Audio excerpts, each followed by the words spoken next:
Hello, this is Russell Moore, and you're listening to The Russell Moore Show, brought to you by Christianity Today. Every week, we explore here conversations and questions from a Christian perspective to help you sort out how to live as a follower of Jesus in confusing times. And this week, we have a conversation to seek to do just that.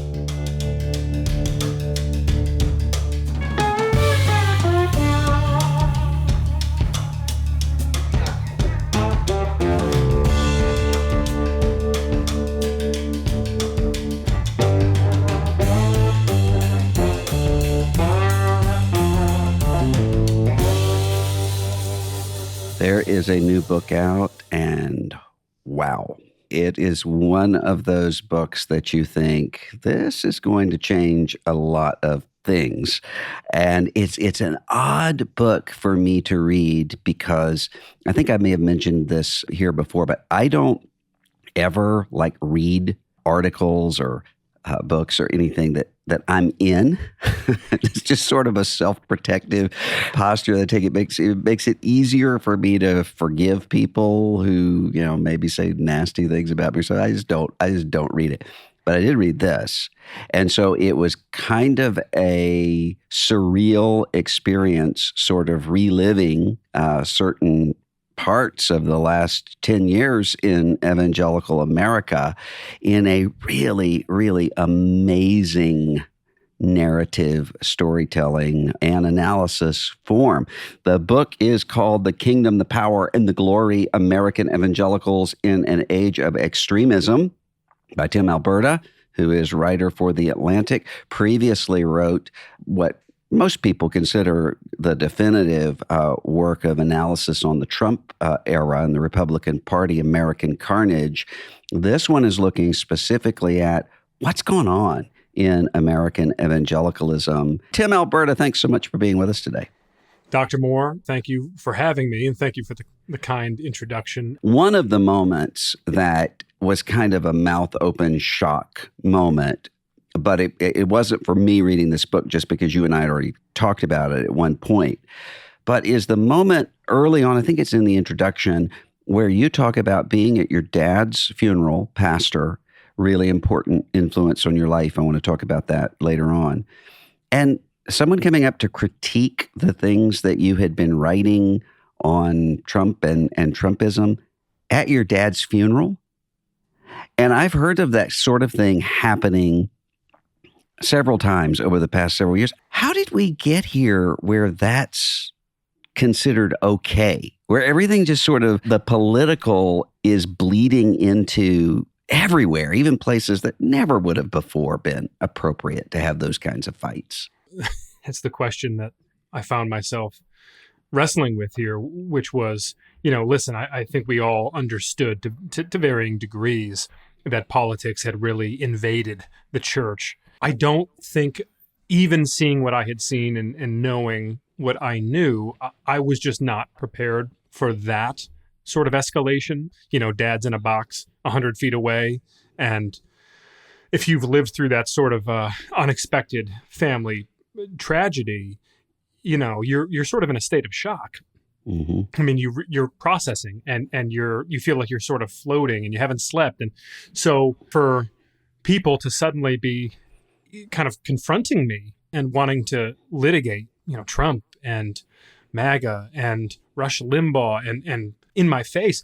I mean, it wasn't until the third or fourth person was that I was actually even registering wow, this is real, this is happening. And then, the next day, as I write in the prologue, after we bury my dad, I get back from the cemetery and I had actually taken a bit of a detour in his eulogy that I had delivered that morning by kind of addressing what had gone on the day before, saying, wow, I didn't realize that this was so important that folks needed to bring this up at my dad's funeral. Still in a bit of shock over all of that. Then we go to the cemetery and we bury him and we come back to my parents' house and I'm handed a note from one of the church ladies who was there preparing a meal for us. She said, yeah, somebody left this for you at the church. And it's like a full page long, just handwritten screed from a former elder at the church, somebody I'd known since I was 6 years old, just dressing me down, saying that I was an embarrassment, that I was undermining God's ordained leader of this country, Donald Trump, and how dare I? But he also assured me that I could be restored if I were to use my journalism skills to investigate the deep state and to help expose the wrongdoing of the deep state, then I would be forgiven by him and by God. And we all have these moments, I suppose, along the way where something that had been a very glaring, obvious problem, it goes from being at the back burner, a low simmering thing, to suddenly it's just in your face and you can't ignore it anymore. And that was really the moment for me where I just said, what is going on here? Where does the fear and grievance come from? I mean, what's the root of all of that? I think it's obvious that we see it, but I will often have secular, non-religious friends who will say, "What are American evangelicals so afraid of?" And I know what my answer is, but I'm wondering, after spending all of this time, how would you explain that? I spend the first section of the book on this idea of a competing kingdom. In other words, Jesus talks just almost nonstop in the Gospels about the kingdom of heaven, the kingdom of God, the kingdom to which we as believers are called, and the kingdom in which our citizenship ultimately resides. And the idea of how we, in the American context, are so particularly vulnerable because of the power and because of the influence of this country, but also because of its history and because of the sort of founding mythos around being like this ordained country, blessed, uniquely blessed by God. I think the answer that I've come to in so much of my reporting is really resting on this idea that, for a very long time in this country, when you would hear rhetoric, in the 70s and the 80s from evangelical figureheads, Christian conservative leaders, moral majority types, talking about the decline of Christian America, talking about how the barbarians were at the gates, talking about how, secular progressives and humanists and the rest, that they were coming for us, that they were going to shut down our churches, that they were going to eradicate the Almighty from public life, that they were going to persecute us. That rhetoric has always been there, but I don't think at scale people believed it. I don't even think most of the people saying it believed it. Mm-hmm. I think what's changed more recently, and I really mean more recently, like just the last 10 to 12 years, is a sincere belief among some of these folks that threat is now here, that there is a clear and present danger, that the barbarians really are at the gates. I think this is why COVID-19 looms so large in all of this, that when you had government officials telling churches to close and the sort of the fracturing of congregations that ensued as a result of it. I mean, some of this almost felt like it was prophecy being fulfilled. And I don't think you can overstate just sort of psychologically how important that period of time was to shaping these fault lines we now see in the church, because that fear was, I think, an abstract concept for a very long time. And then, all in short order, it wasn't abstract anymore. For a lot of these folks, it was very real. But a lot of these things, I mean, I have seen some of the things that we were so afraid of, or that many evangelical Christians were so afraid of, come and go and just be completely gone. In 2013, Common Core was what you heard everywhere. And now nobody mentions Common Core. Critical race theory a couple years ago, and now that's gone. That's sort of blown through. So why do these things emerge and then they go away? And no one stops to say, oh, wait, we really didn't need to be afraid of that. It's instead, well, now it's Drag Queen Story Hour. Well, until that's over and then it's gone. It's a great point. And I would argue this sort of gets into the second section of the book, the power. I think, Dr. Moore, and you've obviously encountered this yourself, you have individuals, both high-profile individuals sort of with a national visibility, and then individuals who are leaders of individual congregations or organizations, movements at the grassroots level, who have a vested interest in stirring up these emotions, in Mm-hmm. inciting a certain amount of fear, in convincing people that their way of life is about to be disrupted or dismantled. And when you have individuals who are willing to exploit those fears in such a shameless way, then, and you ask yourself, well, why, right? Why? Because I think for a lot of them, there is a certain ends justify the means mentality here, where you are looking at the big picture.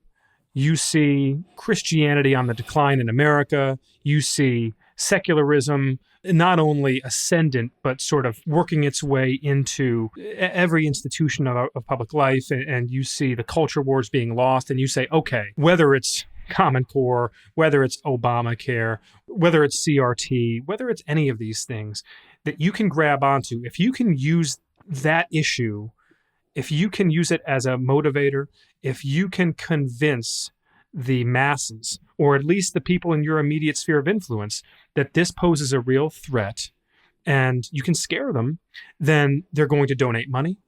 Mm-hmm. They're going to volunteer their time. They're going to vote the way that you would like them to vote.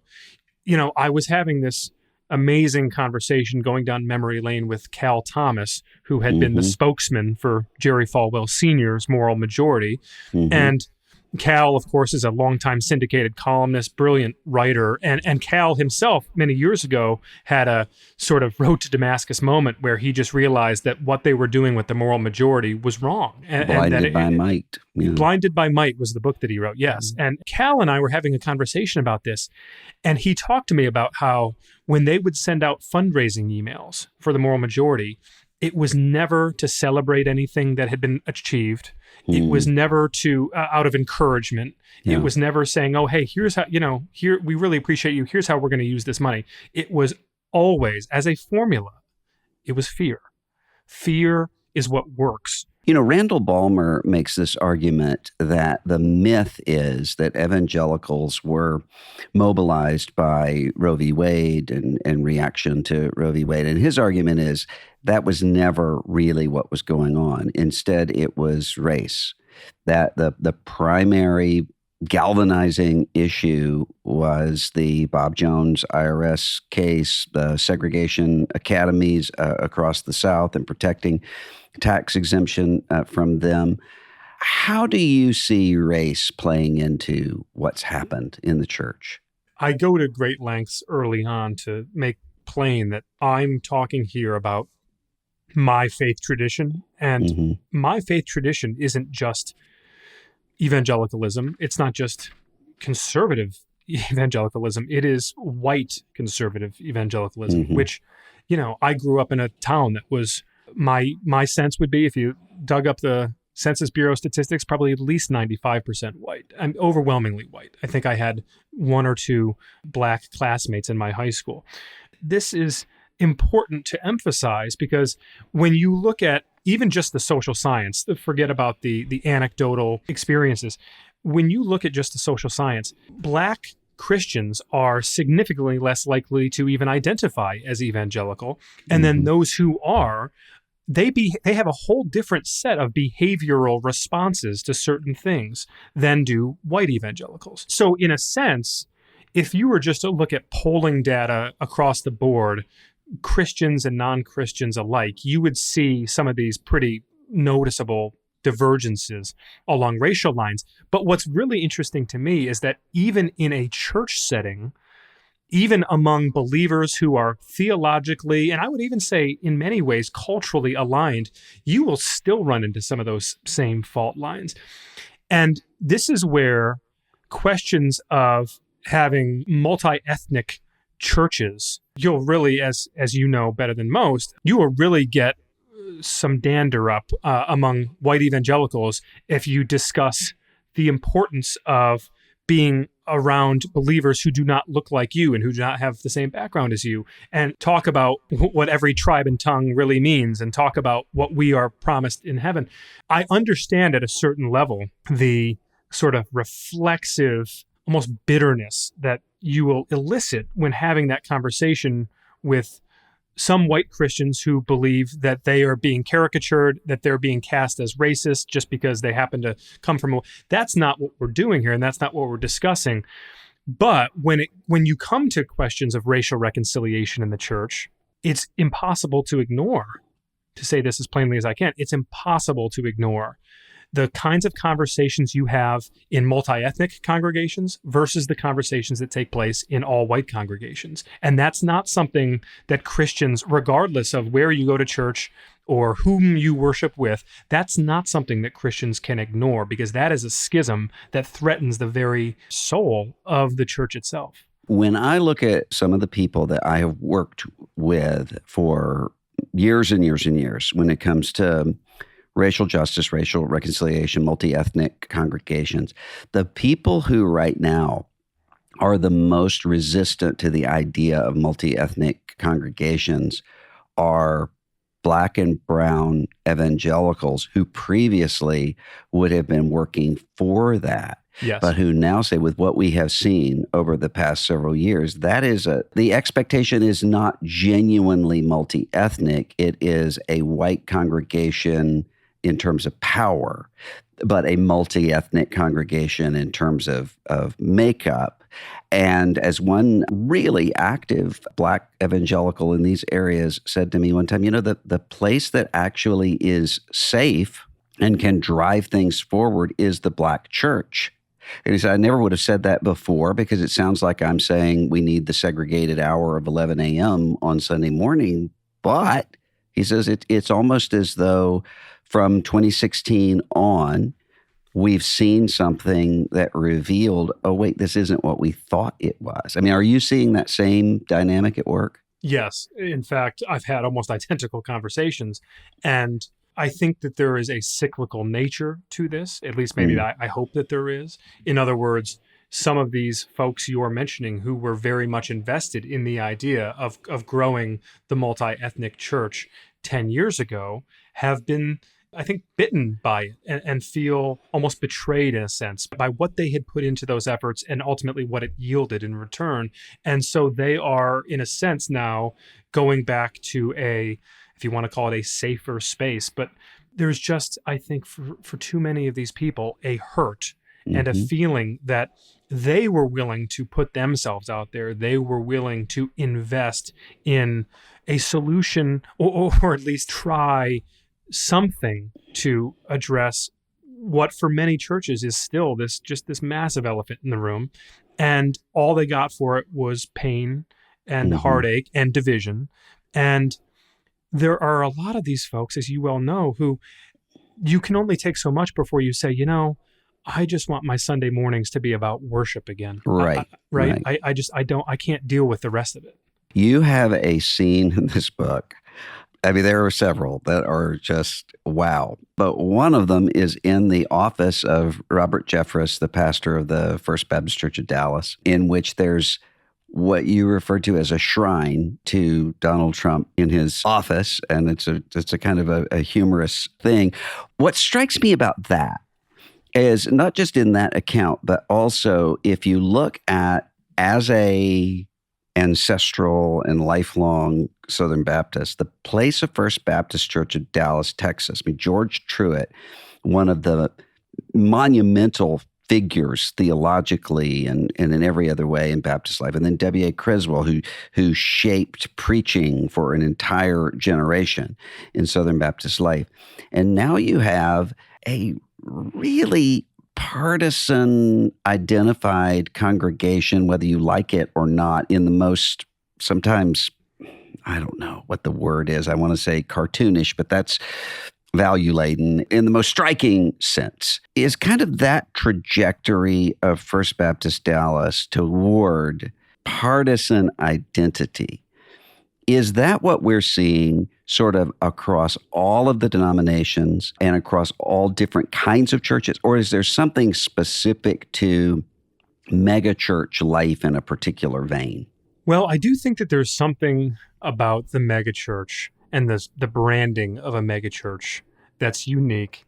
But that said, certainly what Pastor Jeffress has tapped into there is a model that works at a smaller scale. I've seen ample evidence of that in my travels.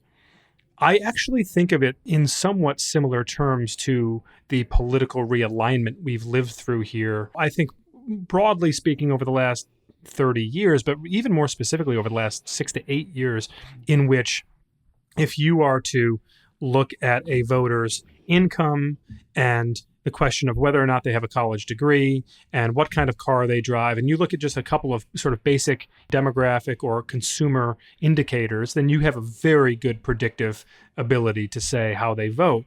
I think we've reached a pretty similar place with the church now, which is to say that you use the phrase partisan identity, and I think that is certainly a big chunk of it. I think it's partisan identity. I also think it's cultural identity, just base tribal instinct. The fact of the matter is, when you talk with pastors sort of across the evangelical spectrum, so not across the Christian spectrum, where I'm not talking from like the Robert Jeffress at one pole to the rainbow flag flying progressive church at the other pole. No, I mean, we're talking just sort of in the conservative white evangelical space. When you talk to pastors across that spectrum, they will all tell you, and obviously, Dr. Moore, you've had as many of these conversations, if not more, than I have had. But they'll all tell you basically the same story, which is that in the last 5, 6, 7 years, they've had somewhere 10, 15, 20, 25% turnover in their congregations.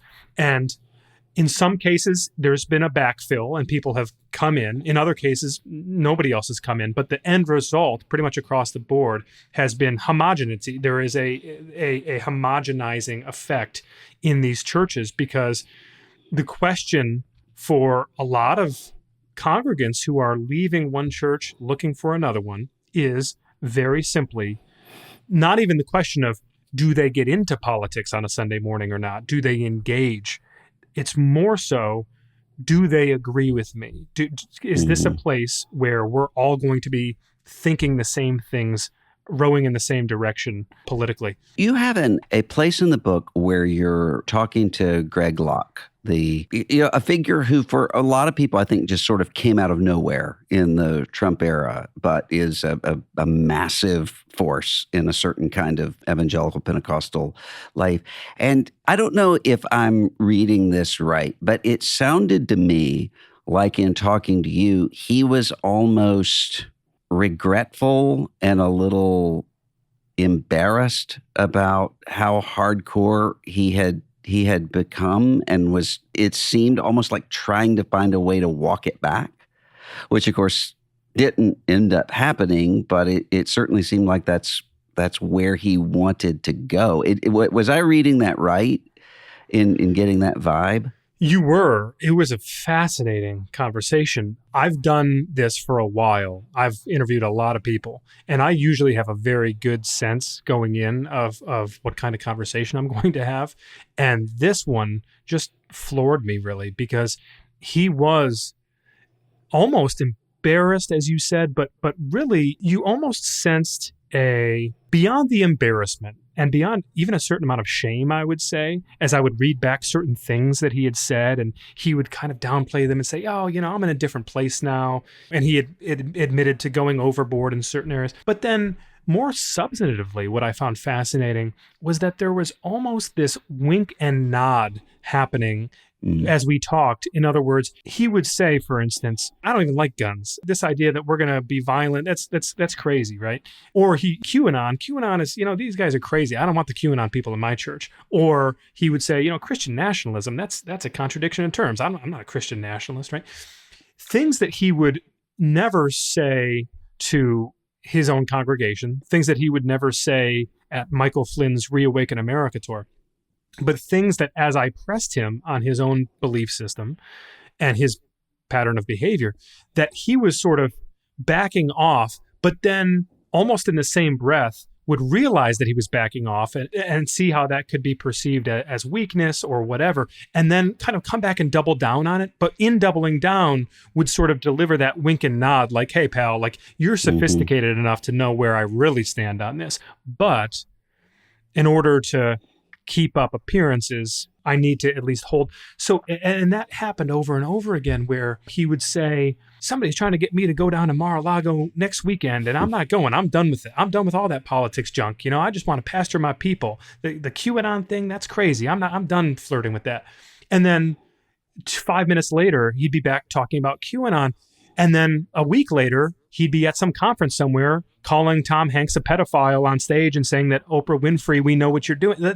So there was, and the only conclusion I could reach from it was there's a tension there clearly between incentives competing, but there are almost two men trapped inside the same body.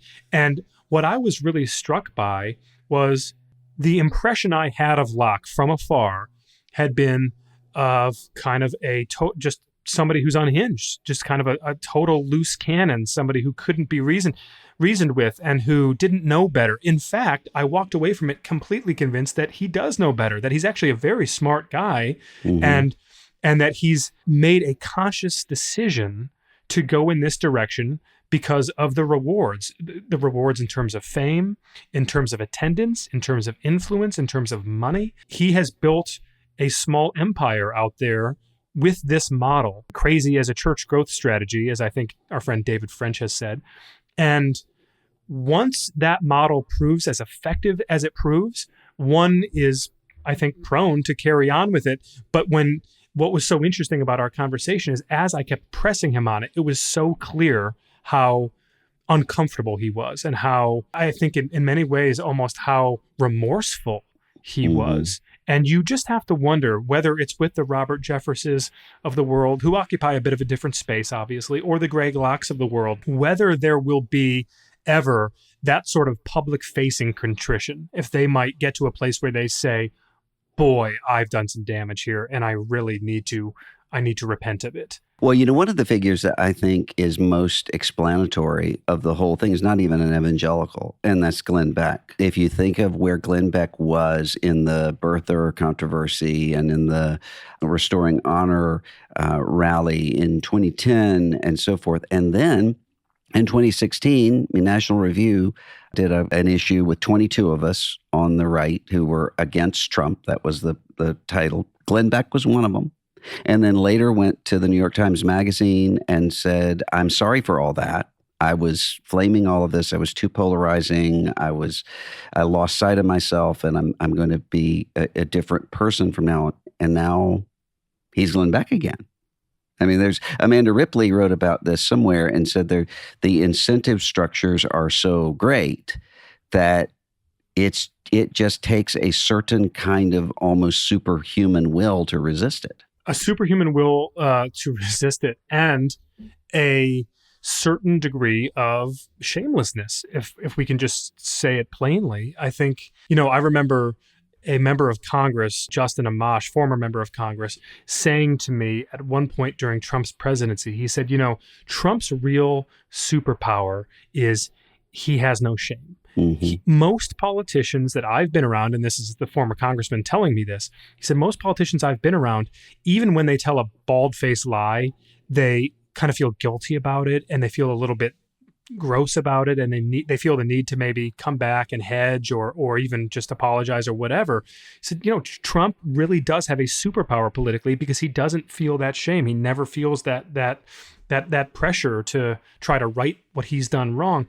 And again, just to speak very plainly, Dr. Moore, in my travels, some of the folks I came across, and I write about this in the book, I think I even write about it in one of the chapters where you're mentioned, when you think about the tension between some of the sort of insurgent, burn the ships, Christian nationalist forces, and then those on the other side, like a Russell Moore, like a Curtis Chang, like a David French, I think the fundamental disadvantage that you have is that you all play by a certain set of rules. And I think there are others who just don't. I don't think that, and I think that is obviously an enormous advantage to the Charlie Kirks and the Eric Metaxas types, that there are no rules of engagement. There is no etiquette for them to observe. And in a way, if you're talking about Greg Locke or some of these other folks, they not only have the incentive structure in place, but there is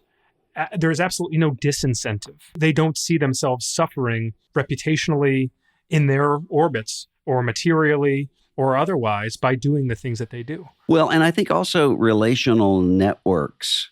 I mean, there are certain things that I know, even if I wanted to just sort of abandon all of the rules that I play by and did those things, I'm going to get a call from David French or, from before from Tim Keller or somebody else, Beth Moore, somebody who's going to say, hey, what are you doing? And there's a certain sense of knowing, okay, I'm actually going to be called out on that by some of these networks. And it seems to me that a lot of the relationships breaking down has contributed more to this, because you have people who previously would have, at least had each other and now don't speak to each other. And it seems to me just makes things more and more extreme all the time.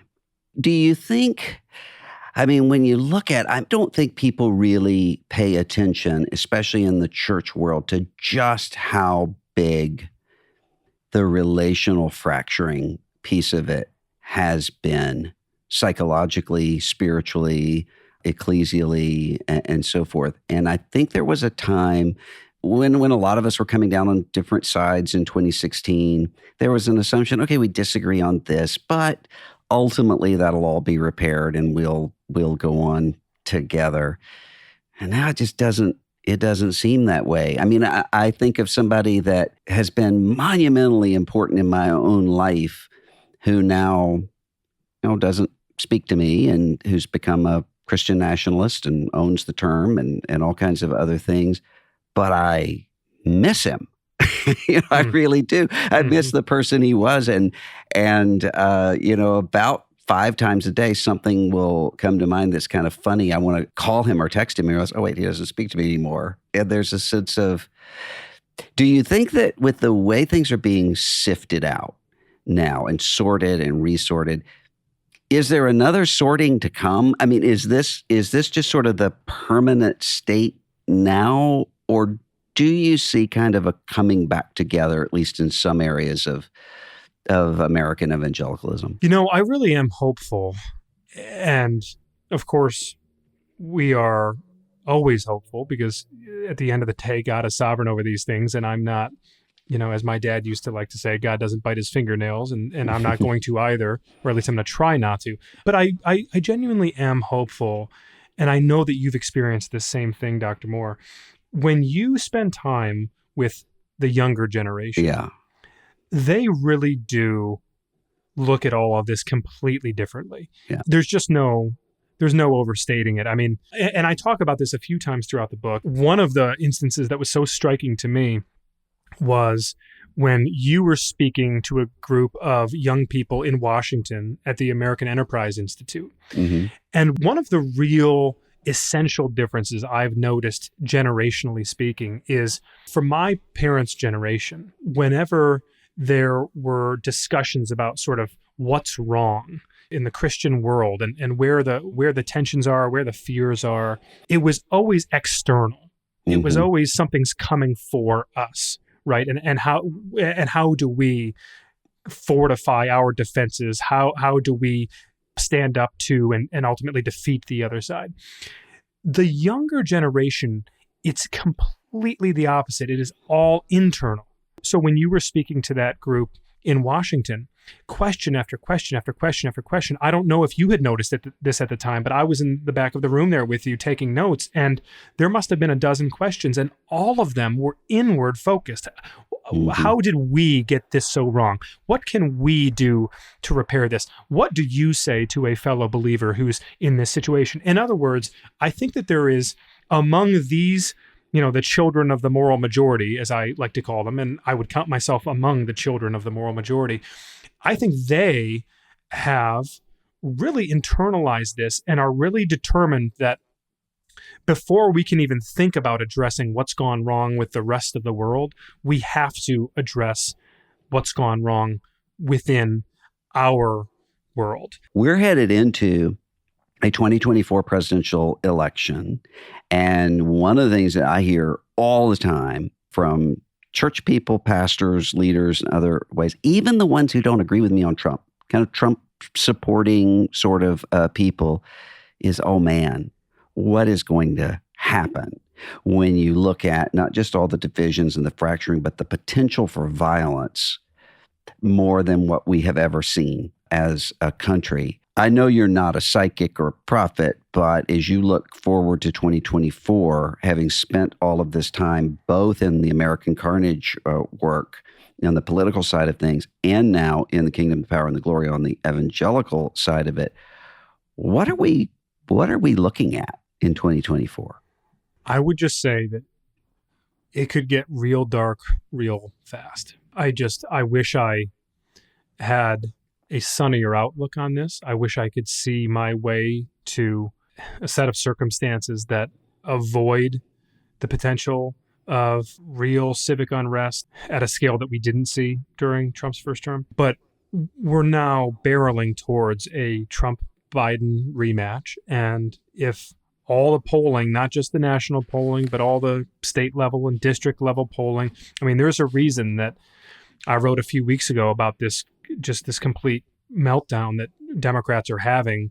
Pollsters, members of Congress, they're all seeing the same numbers. A lot of the private polling, it is atrocious for Joe Biden at this point. And as James Carville told me, the famed Democratic strategist, he said, the real question is whether voters at this point have made up their mind that Biden is simply too old, that the cake is baked already.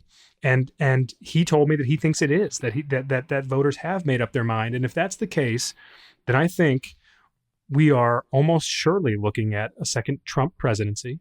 And without going deep into the weeds to answer your question, one of the undisputed elements of a second Trump presidency is that the guardrails that existed the first time around in the person of a Paul Ryan, a Reince Priebus, a John Kelly, an H.R. McMaster, a Rex Tillerson, a James Mattis, the people in the White House counsel's office who, held the line against seizing voting machines and invoking martial law.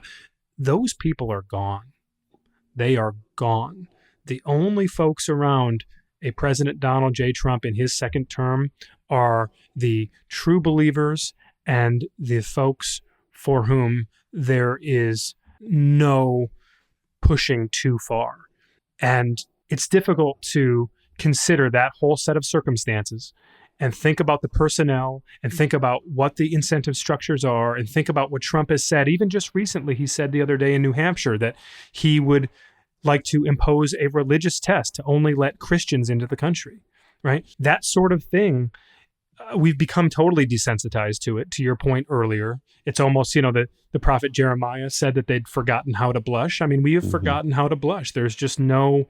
And so inside the church, I think at some level, I had a pastor say to me the other day, well, even my real hardcore Trump supporters who are definitely going to vote for him again, they've sort of dialed it back now. They're not quite as animated as they were, not quite as vocal as they were. And I feel better about that.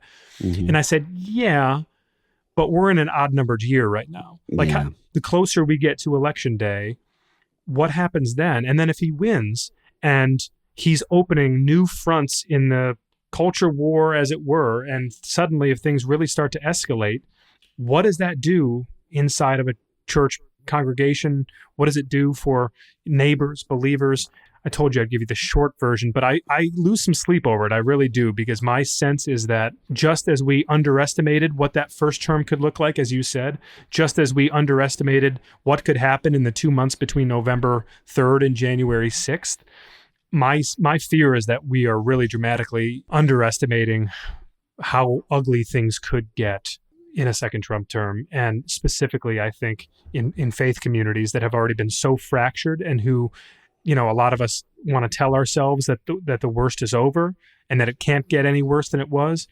The truth is it probably can get a whole lot worse. You're making me rethink my position on marijuana today.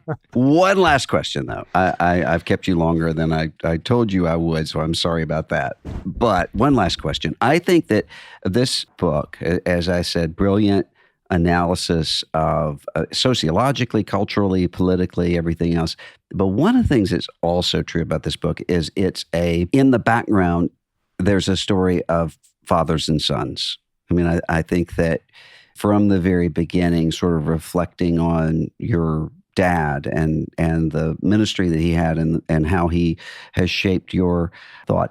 As you were going through this process, I think you and I are in the same place, having lost our dads at the same time, around the same time, that at least I know I am, I'm sort of seeing a lot of the things that my dad did right that I just didn't notice until later. What really stuck out to you about your dad and his ministry in terms of what we can learn about doing this in the future? I could take up a whole nother podcast with that question, because it's funny. I think some folks who don't know me well, didn't know my dad, may read the early portions of the book and say, boy, this guy is, he's a little bit critical of his father here. When in fact, if I were to write a book about the things that he had done right, it would be 20 times the length. And there's, I think, a responsibility of every generation to assess what had gone wrong and try to address it and try to fix it. And I hope my 3 sons will do the same on their own one day. But I think about being a good neighbor. And I mentioned this sort of, I think, towards the end of the book, but I think specifically in times that are so tense and there's so much division, so much just raw fragmenting of relationships in the church, in neighborhoods, communities. One of the things that I just really admired about the way that my dad would go about his ministry and just go about his personal life was the way that he invested in people. And, you know, if you had a real disagreement with him on something, whether it was political, theological, he had a little diner that he went to where all the waitresses were crying for a week after he died, which I said to my mom, I said, Mom, this is sort of pathetic. Like that any one person could spend that much time at a diner that the waitresses are, you know, sobbing in my scrambled eggs.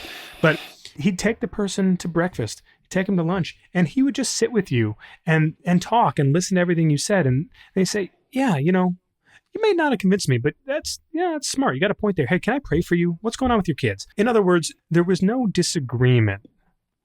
Even on big, weighty, substantive things, there was no disagreement that he was going to allow to get in the way of loving you and praying for you. And that's something I've struggled with. When you go through hardships, when you find yourself under attack, the way certainly that you've been in your own career, as I document in the book, you almost feel like you have permission to respond in kind, or if not to respond in kind, then to at least you kind of carry around this scar tissue, and you treat people a little bit differently because of it. And one of the things that I just always admired about my dad was like, there was just a well of grace that was so deep that you just could never see to the bottom of it. And there were moments in his life of real breakage with family, with friends, where I know that he was hurting badly, but I never saw him treat people badly, ever, once. And that's more than I can say for myself. And it's something that I really aspire to. And I think fundamentally reflected Christ in his life, that he just knew that if there was any one thing that he wanted to be known for, it was that grace and that love unconditionally that he would offer people. And that made a huge impact on my life. The book is called The Kingdom, the Power, and the Glory: American Evangelicals in an Age of Extremism. You will want to read this book. You will come away with a completely new mindset about what's going on in the church and in the world around the church. Tim Alberta, thanks so much for being with us today. Dr. Moore, very kind as always. Thanks for having me.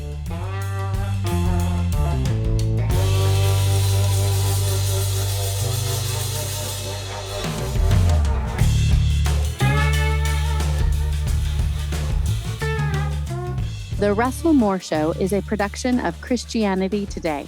Executive producers are Eric Petrick, Russell Moore, and Mike Cosper. Host, Russell Moore. Producer, Ashley Hales. Associate producers, Abby Perry and Mackenzie Hill. Director of Operations for CT Media, Matt Stevens. Audio engineering provided by Dan Phelps. Video producer is Abby Egan. And the theme song for The Russell Moore Show is Dusty Delta Day by Lennon Hutton.